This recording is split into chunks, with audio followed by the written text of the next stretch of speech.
What's happening, everybody? It's Sean with Reactions to the Classics. Today we got a little top 10, the songs of Tammi Terrell and Marvin Gaye, brought to us by our friend and longtime supporter, Cat Dub. Appreciate you, Cat Dub. Let's just kind of jump into this thing. I know some about Marvin and Tammi. Some I know about Tammi because of Cat Dub's previous things that they have brought. But let's jump into it. Cat Dub did a fantastic write-up, so let's get after it. Cat says, many people are aware of Marvin Gaye as an icon of the soul music genre, but they often don't realize he began his music career as a session drummer and background vocalist, dreaming of a career as a Nat King Cole-style artist rather than an R&B singer. The route to solo stardom at Motown, however, could be a complicated journey.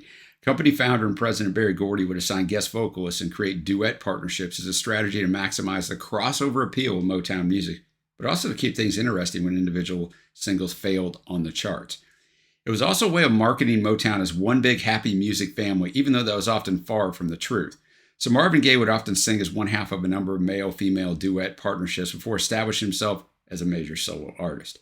He recorded singles with Mary Wells, Kim Weston, Oma Hurd, and Tammi Terrell. Gaye and Terrell would record a total of 3 albums together and many singles. In the 1970s, Gaye would also record a duet album with Diana Ross, but it was the pairing of Gaye and Terrell during the last half of the 1960s that would ensure Marvin Gaye's place on the soul and R&B performers' A-list. Another fact about Marvin Gaye that many people find surprising was his inherent shyness and reluctance to perform live on stage. He didn't mind singing in a recording studio, but he's very uncomfortable singing to large groups of people and performing a song. It is said that Tammi Terrell became a vocal and performance inspiration for the shy and laid-back Marvin Gaye because the extroverted Terrell was anything but shy on stage or anywhere else for that matter. Terrell always needed to be the center of attention, and for Gaye, that was fine. It took some of the pressure off him. So that really is a perfect pairing, because when you got people who are fighting for the spotlight, that's what breaks up many music partnerships and groups. Thomasina Winifred Montgomery, known to her friends and family as Tommy, was named after her father, Thomas Montgomery, as a well-to-do and prominent member of the black community in Philadelphia. Young Tommy Montgomery chose the stage name Tammi because she thought it sounded more feminine than Tommy, which it does. Motown Records owner Berry Gordy was the one to choose Terrell to be her professional surname. Tammi Terrell had been singing publicly most of her life and actually recorded her first radio-worthy single on the Scepter Records label when she was just 16 years of age. She sang as background vocalist with Chubby Checker and Patti LaBelle and the Bluebells before joining James Brown's Revue, again singing background vocals, all while still in high school. Unfortunately, that last gig led to a one-sided affair with the much older and domineering James Brown, ending when Terrell neglected to watch a James Brown performance to the very end, and Brown then beat her in a rage, an incident that was witnessed by one of the other band members. There were rumors of other beatings, but that was the worst one. Despite that very scary setback, Terrell continued to look for music opportunities. It wasn't long before she was performing with soul singer-songwriter Jerry Butler and the Impressions on their 1965 tour. While touring with Jerry Butler, Terrell was spotted by Motown's Berry Gordy, and she would sign with Motown Records on her 20th birthday in 1965 while attending the University of Pennsylvania as a pre-med student. A career in medicine was something her father pushed for, but Terrell never stopped wanting a career as a singing star, and she jumped at the opportunity when it was offered. Terrell would have a widely publicized relationship with frontman David Ruffin of The Temptations once she was part of the Motown Records community. Unfortunately, Ruffin had the classic male music star personality. He could be the most charming man in the room, but he's also an addict, and when angered, he could be abusive towards his female companions. This Dr. Jekyll and Mr. Hyde personality type comes up again and again in the pop music world. It very much indeed does. Ruffin was so serious about Terrell, though, that he actually bought a large diamond engagement ring for her and proposed marriage. The only trouble was, Ruffin not only had another girlfriend on the side, but he was actually already married. Many people did not know this. And he had 3 children by his wife. So just how he thought he was going to juggle these separate married lives is unclear. But once Terrell found out about the situation, she confronted Ruffin about it a number of times, apparently expecting him to remedy the situation. Leave your wife, I'll marry you. The arguments culminated in a fight in an Atlantic City hotel room in which Ruffin hit Terrell in the head and face with his motorcycle helmet, knocking her to the floor. Terrell's road manager, Doris Postles, who had been staying next door in the hotel, heard the commotion and found Terrell dazed and bloodied. When Terrell's family arrived to visit with their daughter and see the performance, David Ruffin, ever the gentleman, literally escaped out the hotel balcony to avoid dealing with their parents. He then made his getaway on his motorcycle. That would be the end of their love relationship, but Ruffin apparently let her keep the diamond ring, and they managed to remain friends from then on.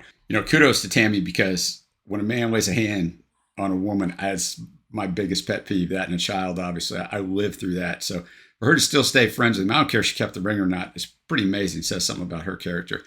The various Motown artists and staff members tended to be promiscuous, starting with Berry Gordy. It was, after all, the 1960s in show business, and Marvin Gaye was rumored to be no exception. However, he'd been married since 1963 to Anna Gordy, sister of Motown founder Berry Gordy, and any openly wild and disrespectful behavior or divorce would have been career suicide during the 1960s period. Interestingly, all concerned music industry parties have stated that Gaye did not ever carry on romantically with Terrell, and yet everyone seems to be in agreement that he adored her. And maybe that's partly why, right? Singing with Marvin Gaye, Terrell would have 7 top 40 crossover hits in the Billboard Hot 100 chart and 11 hits in all during her short career. As a team, Terrell and Gaye were the most successful duet in Motown history. That is quite the statement. And there was no reason to think that the partnership would end any time soon until that fateful day in October of 1967 when Terrell collapsed on stage and Gaye knew something was terribly wrong. He carried her off stage and an ambulance was eventually summoned. Terrell had suffered from increasingly bad headaches through much of her life, as did her mother. It had taken years for doctors to finally recognize that Jenny Montgomery suffered from a brain aneurysm. Once again, doctors wanted to write off Terrell's symptoms to exhaustion and stress, then suspected an aneurysm, but further tests would eventually reveal that she suffered from a brain tumor and very possibly had the tumor much of her life. Terrell would continue to try to record for the next 3 years, even managing 2 #1 R&B hits with Gaye, but her condition steadily worsened and she underwent at least 8 operations over a 3-year period. By 1970, she was confined to a wheelchair, suffering from partial blindness and partial paralysis, and her body weight had dropped dramatically. Interestingly, Terrell would become engaged to Dr. Ernest Garrett, a golfing partner of Marvin Gaye, who worked at the hospital where she was being treated for cancer. Even while desperately ill, Terrell continued to charm the people around her. In order to continue with live performances of the Gaye and Terrell material, Motown brought in Stax record vocalist Carla Thomas to sing with Marvin Gaye on stage. When Gaye and Thomas performed at Harlem's Apollo Theater in late 1969, Gaye was surprised to hear Terrell in the audience, sitting in her wheelchair and singing along to one of the songs very loudly. He yelled out, "Tammy!" and halted the show to come down to the audience with a microphone to sing "You're All I Need to Get By," with Terrell receiving a standing ovation from the Apollo crowd. Man, that story actually gives me goosebumps. That's fantastic, man. This would be her last public performance. 3 months later, with Terrell no longer responding to radiation treatment, the doctors ran out of options and she slipped into a coma. Tammi Terrell died on March 16, 1970, at the age of 24. Physical trauma that she had suffered at the hands of both James Brown and David Ruffin may have contributed to her worsening condition. That wasn't something that could be easily proven. Marvin Gaye, in characteristic fashion, not only took Terrell's death very hard, but wanted to somehow blame himself for her decline, even though his friendship and partnership with Terrell was arguably the best thing going on in either of their lives. Terrell's family openly blamed the music industry for their daughter's physical abuse, illness, and death, but they recognized Gaye's importance in their daughter's life. So Marvin Gaye was the only member of the Motown community allowed by Terrell's mother to attend her funeral service, and it was Gaye who read the eulogy, while outside the church, a few thousand people stood in the rain-soaked streets to pay their respects to Terrell. It's worth pointing out that it was Berry Gordy, Motown's owner, who paid for Terrell's 8 brain surgeries and extensive rehabilitation. Quote, "To cover these costs and to ensure future royalties for Terrell's family, Motown would release 5 more albums and numerous singles drawing on its reserve of Terrell's recordings." Everybody has 2 sides to him, right? You hear a lot of bad stuff about Berry, but nothing bad you can find in that part. Following Terrell's illness and death, Gaye's own marital woes weighed heavily on him, and he quickly spiraled into depression and drug addiction to cocaine, went into seclusion, and ended up taking an entire year off from making music of any kind. He went from Prince of Motown to dangerously despondent very quickly. Although people have speculated about Gaye's actual feelings for Terrell, he made it pretty clear in interviews that he regarded her as something of a sister, but also an admired partner whom he learned how to hone a confident stage persona from. Few acts in pop music were more charismatic on stage. So did anything worthwhile and lasting come of this whole tragedy? Well, in a weird sort of way, yes. The death of Tammi Terrell essentially turned a mild-mannered romanticist into an artistically introspective and socially conscious songwriter, producer, and arranger.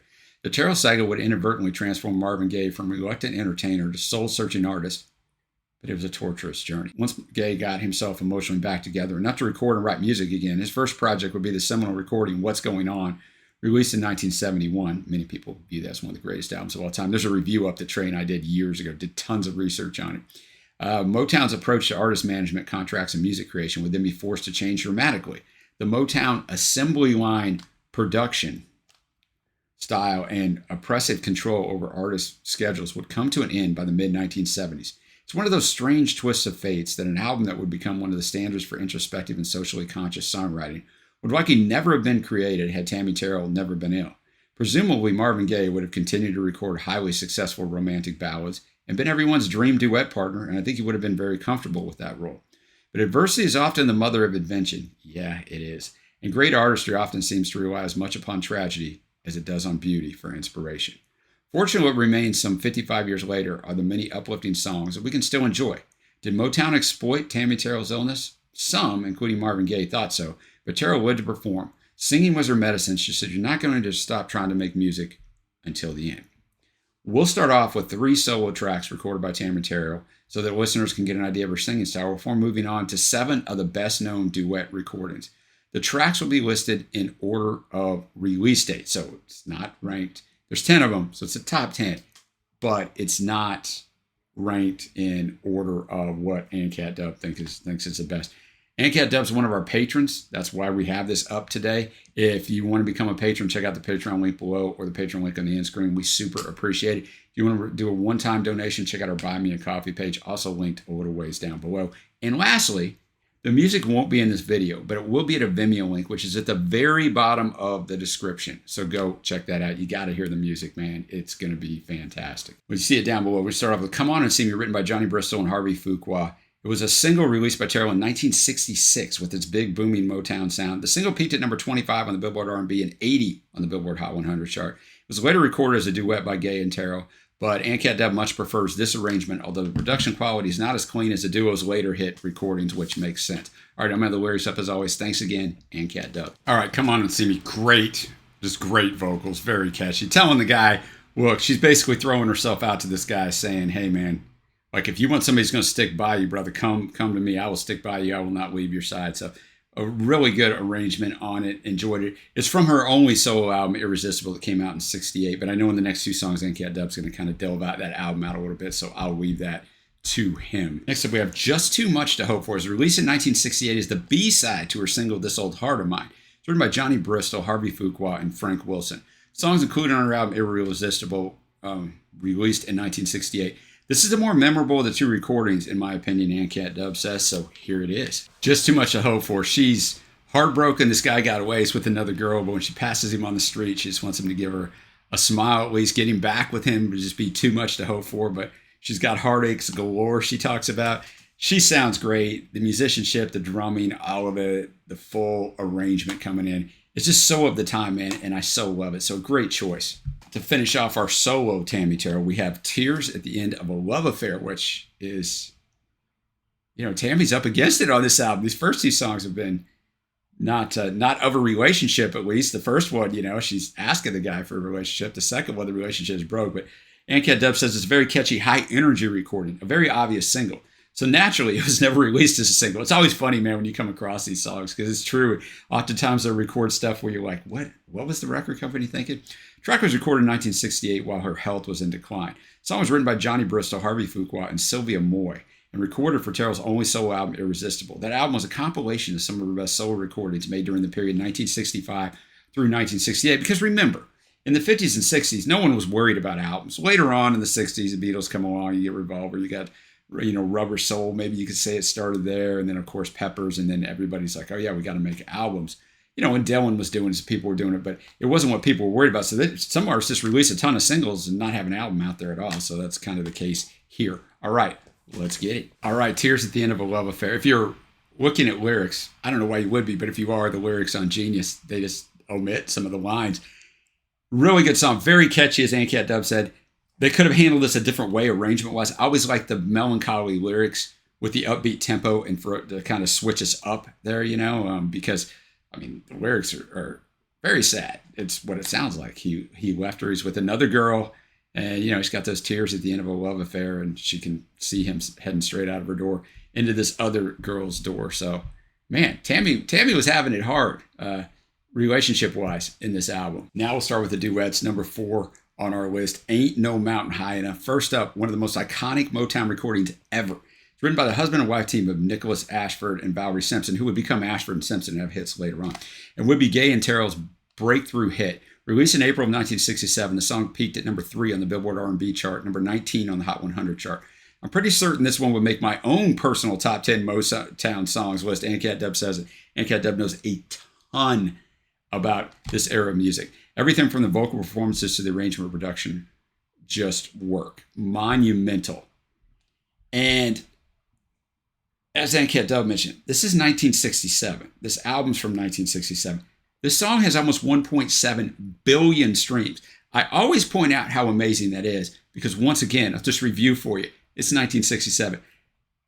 Whenever a song gets over a billion that predates the streaming era, it's absolutely amazing. Now it's like, it's great if a song hits a billion. I mean, it's an unbelievable accomplishment, but that's the primary way people listen to music. So, you know, it's different than actually having to seek all this music out during the streaming era and get it to 1.7 billion streams on Spotify. That's amazing. All right, let's get it. There is just not a lot to say about this song because, I mean, it speaks for itself. It's one of the greatest songs in music history. It's on that top 100 or wherever you want to put it. Top 50, top 30, top 20. I don't know. Like, it's way up there. The vocal performances by both of them, this masterful, like, you feel the emotion, the mastery of the tone and the power. It's fantastic. Next up, we have Your Precious Love, written by Nicholas Ashford and Valerie Simpson again, and produced by Harvey Fuqua and Johnny Bristol. The doo-wop styled recording features background vocals by Fuqua, Gaye, Terrell, and Bristol, and instrumentals by the Funk Brothers with the Detroit Symphony Orchestra. We got everybody out here, right? Peaked at number 5 on the Billboard Pop Singles Chart, number 2 on Billboard's R&B Singles Chart in August of 1967. So it actually went higher than Ain't No Mountain High Enough, because I know you boys and girls were paying attention, but that song only went to 19, which seems like an absolute crime. But let's go. Your Precious Love. Their voices are just so well suited to each other, right? It's not always that way in duets. Even really good duet songs, it's not always that the voices work together. It's just that the song works and they kind of, you know, you go, I go works. But this really works. And, you know, Ain't No Mountain High Enough really, really works too. But it's more a Marvin-driven vehicle, whereas this song is both of them, I feel like, sharing in it. And it just sounds fantastic. We're halfway through the list. I'll just remind you again, it's in chronological order, not order of, you know, worst to best. We got If I Could Build My World Around You. This single, written by Bristol, Fuqua, and Vernon Bullock, was recorded and released in 1967. It was Gaye and Terrell's third single as a duo and the second to make the top 10 on both the Billboard Hot 100 and R&B charts, peaking at number 10 and 2, respectively. Another fantastic song, man. If I could build my world around you, then that would be all right. Just, you know, both of them saying how content they would be. So it works so well as a duet, because sometimes too, duets, you hear them and it's like, it's not really a duet song. You could do it that way, but it's not really written that way. So this is obviously written that way, but, you know, they both build the vocal power as it goes through and really bring it there towards the end. So great choice. Next up, we have If This World Were Mine. It was the B-side of If I Could Build My World Around You single. It was written by none other than Marvin Gaye. Lyrically, it sounds like a rewrite of the previous song, but musically, there's a warmth, tenderness, and delicacy to the arrangement that is pure Marvin Gaye. This is one of my personal favorites, Ancat Dub says, and I found out while researching this playlist that it was a favorite of Tammi Terrell as well. So I'm probably not crazy in preferring this recording over many others. The only thing wrong with the recording was the decision to fade out the outro chorus much too quickly, so we'll have to listen to that. There was not a lot of subtlety in the 60s a lot of times of the fade out, and then in the 70s into the early 80s, the fade out became this like 35 or 40 second deal. Yeah, they basically fade out that chorus at the 11-second mark, and by the 8-second mark, it's silence for the last 8 seconds. So the producer needed to calm down a little bit there. Really good song. I mean, Marvin sounds obviously fantastic, so smooth, especially on that first verse that he gets through as he finishes out that first verse before Tammi comes in and really nails it as well. Good choice. All right, next up, we got Ain't Nothing Like the Real Thing. This and the last two tracks are all written by the team of Nicholas Ashford and Valerie Simpson, who would go on to have their own successful performance careers in the 70s and into the 80s a little bit too. It was released as a single in March of 1968, peaking at number 8 on the Billboard Hot 100 and number 1 on the Billboard R&B Singles Chart. All right, Ain't Nothing Like the Real Thing. I knew part of the song. I don't know this whole song, but like the very first part, I knew that. I've heard this song, but it's fantastic as well. They got a formula, and formula is a word that's thrown around like it's some sort of bad thing. It's not a bad thing. We all use formulas in our lives, right? Things that work, and so we repeatedly do that to have success, and that's what they're doing here. I mean, they're so good together. All right, next up, we have You're All I Need to Get By. The gospel-inspired arrangement of You're All I Need to Get By was somewhat unusual for a Motown single, but the song was a major hit, peaking at 7 on the U.S. Billboard Hot 100 chart, 1 again on the R&B Singles Chart, and number 19 on the UK Singles Chart in July of 1968. The background vocals were sung by songwriters Ashford and Simpson, who, by the way, are in the Songwriting Hall of Fame as songwriters because they wrote a ton of good stuff. And it's the title track from this album, although the album's just called You're All I Need. And this by far has the most streams on that album. All right, that song worked all the way around. The backing vocals by Ashford and Simpson were fantastic as well, especially the Simpson part. But this song just worked. It was very, very well produced, man. One of my favorites on this list. And we're going to finish this off with the song that is between the last two songs. They're the first three songs on this album. We have Keep On Loving Me, Honey. Wikipedia says it was the third release from the duo's You're All I Need album. Billboard described the single as a potent driving rocker that will, quote, put Gaye and Terrell rapidly at the top. Cashbox, which is right up there with Billboard, but then it just went away. So their charts were important back then too. They're just never mentioned because they don't exist anymore. Said it blazes its way with terrific rhythmic impact and superpowered vocal splendor. And Cat Dub says, released a few months after the success of You're All We Need to Get By, Keep On Loving Me, Honey, performed more modestly than that song, but still charted into the Billboard's top 40. Peaked at number 24 on the chart, well, number 11 on the R&B's chart. All right, Keep On Loving Me, Honey. A little different musically. I really enjoyed it. I mean, getting after it, and you could tell they were having a good time on it, right? And it you know, all these songs are going to have somewhat the same subject matter back in that time, but yeah, I mean, it's really well done. If you took those last three songs, which are the first three songs of this album, You're All I Need, and listen to it, you'd be like, wow, man, this is going to be a banger of an album. I'm sure the rest of the album's really good. I will probably go and listen to it because, I mean, it's only 33 minutes long. I've already listened to the first three. But before I get to my favorite tracks, there's a Marvin Gaye quote that Cat Dub included. Said, this is Marvin talking, I was devastated by Tammy's death. I think maybe what scared me the most was that I was so angered by the senselessness of it all. I had to accept that it was God's will, but it was so difficult to understand at the time. I grieved for years, and the fact that deep down inside I hated performing made it easier for me to stop. And I think that's a great quote to pick because, as Cat Dub said at the start, Marvin was very shy and didn't really like performing. And obviously Tammy brought that out in him, and he felt comfort, I'm sure, when he was on stage with her. Right? And now she wasn't there anymore, and he's got to do it alone. And it had to be a constant reminder of that grieving and sorrow as well. So, I mean, that had to be incredibly tough. But, yeah, I mean, just a great job on this. Favorite tracks, you know, I don't know, man. I say this all the time when Cat does. I mean, you're curating the top 10. They're all going to be good. We'll go with one of Tammy's. We'll go with Just Too Much to Hope For. Obviously, Ain't No Mountain High Enough. I know that's a real hot take. And then If This World Were Mine. And God, I don't know what my favorite was of these last three. I guess I'll go You're All I Need to Get By. But I mean, all the songs were fantastic. Well, let me know your favorites down below. What else would you have included on this list? Thanks to Cat Dub for doing a fantastic job on this. Remember, check out our Patreon link down below. Until next time, guys, I will see ya.